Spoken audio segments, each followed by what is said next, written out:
News.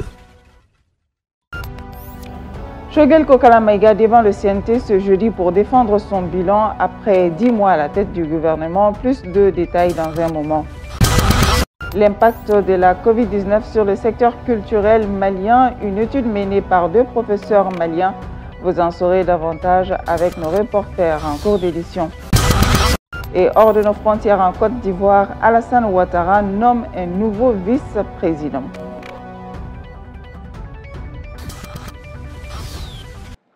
Vous êtes sur Joliba TV News. On se retrouve pour Joliba Evening News. Et mes téléspectateurs, bienvenue à toutes et à tous. Et pour commencer cette information en bref, selon plusieurs sources locales, un collaborateur russe de l'armée malienne aurait perdu la vie ce mercredi 20 avril 2022 en Ombori, dans la région de Douanza, après que le véhicule dans lequel il se trouvait ait sauté sur une mine. Le Russe serait mort des suites de ses blessures au cours de son évacuation vers l'hôpital de Sévaré. Nous poursuivons avec ce journal et nous vous l'indiquions tout à l'heure dans les titres. Après 10 mois à la tête du gouvernement, Choguel Kokala Maïga et son équipe seront devant le Conseil national de la transition ce jeudi pour défendre leur bilan. Le gouvernement avait comme tableau de bord le programme d'action gouvernementale, un programme basé sur 4 axes stratégiques. Aruna Salia connaît pour plus de détails. 6 semaines après le premier conseil des ministres et la formation du gouvernement, de présenter devant le Conseil national de transition le plan d'action que je compte mener. Le 3 août dernier, le Premier ministre Choguel Kokala Maïga était devant le CNT pour la présentation de son programme d'action gouvernementale. Un programme bâti autour de 4 axes, à savoir le renforcement de la sécurité sur l'ensemble du territoire national, les réformes politiques et institutionnelles, l'organisation des élections générales, la promotion de la bonne gouvernance et l'adoption d'un pacte de stabilité sociale. Ces 4 axes comportaient 9 objectifs, 64 actions et 108 indicateurs. Dans une note rendue publique en mars dernier, la primature observe des actions réalisées comme la disponibilité des textes de l'organe unique de gestion des élections, la réalisation des missions d'audit programmées de l'Assemblée nationale, de la Haute Cour de justice, de l'AGFO, de l'ARMTP, du Fonds Covid, de la loi de programmation pour la sécurité intérieure. De l'autre côté, elle signale des actions en cours de réalisation qui portent entre autres sur la poursuite du maillage sécuritaire du territoire, la poursuite des réformes politiques et institutionnelles, la relecture des textes régissant le processus électoral, la mise à jour du fichier électoral, le processus de mise à disposition de la carte d'identité nationale biométrique, la poursuite des actions de promotion, de bonne gouvernance et d'amélioration des conditions de vie des populations. Les actions non encore réalisées sont la révision de la Constitution, la relecture de l'accord pour la paix et la réconciliation issu du processus d'Alger, la mise à disposition de la carte d'électeur biométrique. À l'heure du bilan, Choguel et son équipe seront entendus ce jeudi au Conseil national de la transition. Un exercice très important car servira de baromètre pour un Premier ministre dont la stratégie de gestion est de plus en plus critiquée par la classe politique, particulièrement au M5-RFP. Dans une lettre adressée à Aluseni Sanou, ministre de l'économie et des finances, la Banque mondiale annonce la suspension des décaissements en faveur de ses projets et programmes financés au Mali. La note rappelle qu'à l'issue des sommets extraordinaires de la CEDEAO et de l'UEMOA tenus le 9 janvier 2022 à Accra, les 2 institutions sous-régionales ont pris des sanctions économiques et financières à l'encontre de la République du Mali, dont le gel des avoirs de l'État dans les banques centrales des pays de la CEDEAO. Ainsi, en application de ces mesures, conformément à ces procédures, la Banque mondiale a décidé de suspendre ses décaissements en faveur des projets et programmes qu'elle finance au Mali en raison de l'accumulation des échéances au titre du service de la dette publique extérieure pendant plus de 45 jours.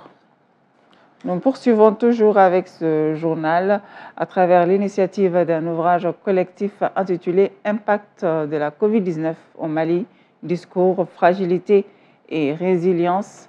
Le docteur Aboubakar Abdul Wahidou Maïga, en collaboration avec le professeur Omar Kamara, a mené une étude sur l'impact de la COVID-19 sur le secteur culturel malien. Le docteur Maïga, au micro de Korotou Moudjila et de Ibrahima Guindou. L'impact de la COVID-19 sur le secteur culturel malien est une étude menée par le docteur Abouakar Abdoulwaïd Maïga et le professeur Oumar Kamara, tous deux des enseignants-chercheurs de l'Université des Lettres et des Sciences humaines de Bamako. L'étude est l'une des thématiques de l'ouvrage collectif intitulé « Impact de la COVID-19 au Mali ». Discours, fragilité et résilience. Nous avons mené cette étude non seulement sur le plan théorique, c'est-à-dire en visionnant les reportages, les ouvrages théoriques, les articles de presse et aussi les communiqués du gouvernement et puis des organisations fêtières aussi de la culture. Les chercheurs se sont intéressés à la façon dont le secteur culturel malien peut fonctionner en de pareilles circonstances. Nous, on s'est dit qu'il est important déjà de s'intéresser à la façon dont le secteur culturel malien peut fonctionner aujourd'hui en période de crise sanitaire et surtout en période de restrictions lorsque les autorités maliennes ont décrété des restrictions concernant l'organisation des festivités et puis la fermeture aussi des boîtes de nuit auxquelles nous avons assisté. On n'a pas pu proposer des alternatives pour vraiment faire fonctionner notre secteur culturel. Les pertes avoisinent les 100 milliards parce qu'on va jusqu'à 93 milliards de francs CFA. La fragilité du secteur culturel malien et sa dépendance aux activités en présentiel font partie des constats majeurs lors de cette étude menée par nos chercheurs. Aujourd'hui, le secteur culturel malien est très fragile. C'est un secteur culturel malien qui est très dépendant des activités en présentiel. Il y a peu d'alternatives en fait qui sont proposées sur le plan national pour pallier les déficits et puis surtout les effets que nous allons peut-être vivre encore parce que la pandémie que nous venons de traverser, que nous sommes encore en train de traverser, peut avoir aussi d'autres versions ou bien d'autres manifestations peut-être dans les futurs. Selon le docteur Maïga, le secteur culturel malien aujourd'hui a besoin de concilier tradition et technologie afin de s'en sortir en de pareilles circonstances. C'est un secteur qui a besoin vraiment de suivre les cours normaux de l'évolution aujourd'hui du monde, c'est-à-dire concilier tradition et technologie et faire en sorte qu'il y ait des offres disponibles en ligne. Là où nous sommes actuellement, nos pratiques conventionnelles ne sont pas du tout adaptés à un monde qui avance et un monde qui va désormais peut-être beaucoup être marqué par des pandémies ou bien autre chose qui vont nous obliger en fait à nous confiner, reconfiner de façon indéfinie. Il faut noter que cette pandémie a mis en lumière le véritable poids économique du secteur culturel dans l'économie du Mali. Il urge d'entreprendre des changements structurels afin de rendre ce secteur viable face à un monde de plus en plus incertain. Les Koredougaou, voilà, c'est de cela dont nous allons parler dans l'image du jour. La société secrète des Koredougaou est un rite de sagesse qui occupe une place centrale dans l'identité culturelle des communautés Bambara, Malinké, Sénoufo et Samogo, inscrits en 2011 sur la liste du patrimoine immatériel nécessitant une sauvegarde urgente. Les Koredougaou revêtent des haillons ornés de colliers, de fèves rouges et d'un grand nombre d'objets divers. Ils suscitent l'hilarité par leur comportement glouton, leur humour caustique et leur esprit, mais ils font aussi preuve d'une grande intelligence et de sagesse. La société éduque, forme et prépare les enfants à affronter les épreuves de la vie et à gérer les problèmes sociaux. Ses membres font aussi office de médiateurs sociaux et jouent des rôles fondamentaux dans les fêtes et à de nombreuses occasions. Les Koredougaou sont aussi des herboristes et des thérapeutes traditionnels dont la connaissance des plantes est utilisée pour guérir beaucoup de maladies, incarnant la générosité, la tolérance, l'inoffensivité et la maîtrise du savoir. Ils appliquent les règles de conduite qu'ils préconisent aux autres. Les membres proviennent de toutes les couches socio-professionnelles, sans distinction d'ethnie, de sexe ou de religion. Le statut de Koredougaou est hérité. Aujourd'hui, les modes traditionnels de transmission sont menacés à cause de la diminution du nombre d'initiés en raison de la prédominance des modes de vie urbains parmi les jeunes générations et du fait que les pratiques rituelles sont de moins en moins présentes. Voilà, après les Corée-Douga, l'image du jour, voici l'actualité hors de nos frontières et c'est avec Aïssata Traoré, la page internationale. La Côte d'Ivoire a un nouveau vice-président. Le gouverneur de la Banque centrale des États d'Afrique de l'Ouest, Tchemoko Meïle Kone, a été nommé mardi par le chef de l'État Alassane Ouattara à ce poste, vacant depuis près de 2 ans. Tandis que le Premier ministre Patrick Achi a été reconduit dans ses fonctions 6 jours après avoir démissionné. Monsieur le Président du Sénat, Monsieur le Président de l'Assemblée nationale par intérim, honorables députés, vénérables sénateurs, mes chers compatriotes, je pense que vous l'avez bien deviné. J'ai donc porté mon choix sur Monsieur Tchemoko Meïle Kone. Il s'agit d'une personnalité qui a fait la preuve de ses qualités personnelles et professionnelles à toutes les hautes fonctions qu'elle a occupées dans l'administration publique, dans le gouvernement ivoirien et à l'extérieur de la Côte d'Ivoire. Gouverneur de la Banque centrale des États d'Afrique de l'Ouest depuis 2011, Tchemoko Meïle Kone est un brillant économiste et un technocrate hors pair, selon Alassane Ouattara, qui a annoncé sa nomination devant les parlementaires réunis en Congrès, Assemblée nationale et Sénat dans la capitale politique Yamoussoukro. C'est un homme de consensus et de probité qui a toute ma confiance. Comme vous le voyez, la Côte d'Ivoire est en paix et en sécurité. Notre pays progresse chaque jour davantage. C'est le résultat de l'engagement et du travail de toutes ses filles et de tous ses fils. La nomination d'un vice-président était attendue depuis quelques jours après la démission du gouvernement mercredi dernier qui laissait présager un remaniement de l'exécutif.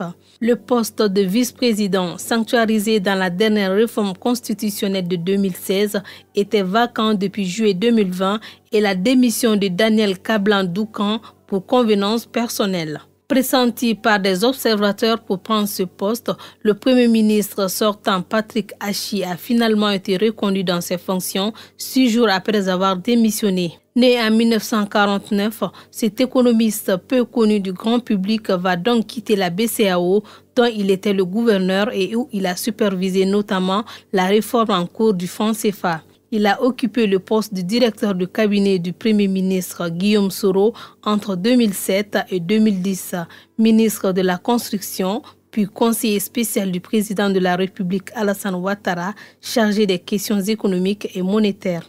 Le nouveau vice-président Tchemoko Meïle Kone devrait prêter serment dans les jours prochains. Après avoir été frappé par des inondations meurtrières, les opérations de sauvetage se poursuivent et depuis le début des inondations meurtrières qui ont frappé la région de Durban à l'est de l'Afrique du Sud, il y a plus d'une semaine, 10 000 soldats dont des plombiers et des électriciens ont été déployés en renfort pour prêter main forte à la remise en état. Le soutien aérien a été renforcé notamment pour acheminer les marchandises. Des troupes ont été envoyées pour distribuer des citernes et installer des systèmes de purification d'eau. Après avoir déclaré l'état de catastrophe nationale qui doit permettre le déblocage de ressources exceptionnelles, le président Cyril Ramaphosa a dépêché ses principaux ministres dans la ville de Durban et dans la province du KwaZulu-Natal. On compte à présent au moins 448 personnes décédées et 40 000 sans-abri. Le port de Durban, un des principaux terminaux maritimes d'Afrique et clé de voûte de l'activité économique dans le pays, est à nouveau opérationnel. Mais entre 8 000 et 9 000 conteneurs attendent actuellement d'être déchargés. D'importants dégâts sur la route reliant le port au reste du pays et du continent ont empêché le passage journalier de 13 000 camions de marchandises. Quelques jours après ces inondations meurtrières, l'Afrique du Sud a commencé mardi à évaluer les destructions d'une semaine de violentes intempéries dans la région de Durban sur la côte Est. Les premières estimations se montant à plusieurs centaines de millions d'euros. Les pluies diluviennes et les glissements de terrain ont engendré les chaos dans l'agglomération de la ville portuaire de 3,9 millions d'habitants, épicentre de la catastrophe dans le KwaZulu-Natal. Routes défoncées, ponts effondrés, canalisations éventrées. Des hélicoptères survolent encore la ville à la recherche de dizaines de personnes toujours portées disparues. Des camions-citernes tentent d'arriver auprès des populations, mais des zones restent inaccessibles. L'Afrique du Sud, confrontée à une catastrophe naturelle sans précédent, est généralement épargnée par des intempéries qui s'abattent régulièrement sur ses voisins, comme le Mozambique ou le Madagascar. À Malatokmachka, dans le sud de l'Ukraine, où les bombardements se sont intensifiés, Tania Loss, 59 ans, une miraculée, est bel et bien vivante après qu'une roquette russe ait atterri dans sa cuisine alors qu'elle faisait la vaisselle dimanche avec sa fille Anastasia, 24 ans. Elle raconte son histoire. Ces énormes morceaux de métal étaient si lourds, je ne sais pas comment on n'a pas été tué. Il y a de plus en plus de bombardements. Alors on écoute et si on entend une roquette qui approche, on arrête tout et on va à la cave. On y reste sans rien faire jusqu'à ce que ce soit à nouveau calme. Il y a des numéros dessus. Je ne sais pas d'où ça vient. Malatokmachka, où l'incident s'est produit, illustre la recrudescence des bombardements. Depuis plusieurs semaines, les roquettes pleuvent sur ce village situé à 70 km de Zaporizhia, la grande ville de la région. L'une des écoles est éventrée, tout comme l'immeuble où les professeurs sont logés. La demeure de Loss a eu beaucoup plus de chance. Un coin de la cuisine isolé du corps principal de la maison a été transpercé par une roquette. Une bâche en plastique recouvre désormais 2 pans du mur de la maison, dont le sol a été meurtri. Ces bombardements de plus en plus intenses sur la ligne de front poussent les habitants de la région à fuir. Quand on quitte le village, on voit des soldats russes qui creusent des tranchées. Et il y a aussi plein de mines près de la ligne de front. Cette partie de la route faisait vraiment peur. On a fait nos valises et on est parti. On nous disait que les routes étaient bloquées et qu'ils ne nous laisseraient pas sortir. Mais mon mari a insisté. Même si on pleurait et qu'on demandait à faire demi-tour, on a finalement réussi à passer. Alors que le président ukrainien Volodymyr Zelensky a annoncé lundi soir le début de l'offensive russe contre l'est de l'Ukraine, celle-ci semble avoir démarré un peu plus tôt sur le front sud, dont Malatokmachka et Oryskiv ne sont distantes que de quelques dizaines de kilomètres. Et du sport, la 19e journée du championnat national de Ligue 1 Orange s'est disputée le week-end dernier sur les différents stades à travers le pays. En grande difficulté lors de la phase aller, le champion sortant, le stade malien de Bamako, s'est baladé à Sikasso face à l'AS Douane de la localité 3-0. Le point avec Amadou Tolo. En déplacement à Sikasso, les pensionnaires de Sotiba, le stade malien, n'ont pas fait de détails face à l'équipe locale, l'AS Douane. Ils se sont imposés 3-0. Avec ce score, les Blancs annoncent la couleur pour cette phase retour du championnat national. À Baraweli, l'AS Bakaridian a été tenu en échec par l'US Bougouba, 0 but partout. À Koulikoro, le CS Doukouolonfla a été battu à domicile par le Lafia Club de Bamako 1-4. Au stade Modibo Keïta de Bamako, les 11 créateurs de Nyarela et les COB n'ont pu se départager. Score final 0 but partout. Même score en clôture de la journée dimanche à Bamako entre l'association sportive de Missira Assom et l'AS Real. Alors que l'AS Black Star donnait une belle raclée à l'US Kita 3-1. En ouverture de cette journée le vendredi 15 avril au stade Modibo Keïta, le Yélen Olympique s'est imposé sur le fil face à l'AS Police 3-2. Le duel des centristes entre l'association sportive de Korofina et l'Africa Football Club Elite n'a pas connu de vainqueur. Les deux équipes se sont neutralisées, 2 buts partout. À noter que la rencontre entre le Djoluba AC et l'USFAS a été reportée à une date ultérieure. Au classement provisoire, l'AS Bakaridian est premier avec 32 points. Le Djoluba AC occupe la deuxième place, 31 points, un match en retard. Et l'US Kita, la troisième place avec 29 points, complète le podium. Les 11 créateurs de Nyarela et l'association sportive de Korofina ASCO sont 4e et 5e respectivement avec 28 points. Quant au stade malien de Bamako, Ils sont 6e avec 27 points. Le manque de réalisme de nos différents clubs se fait sentir dans ce championnat aux techniciens de se mettre au travail. Voilà, aimables téléspectateurs, c'est tout pour ce Joliba Evening News. Excellente suite de programme à toutes et à tous sur Joliba TV News. Merci et prenez soin de vous.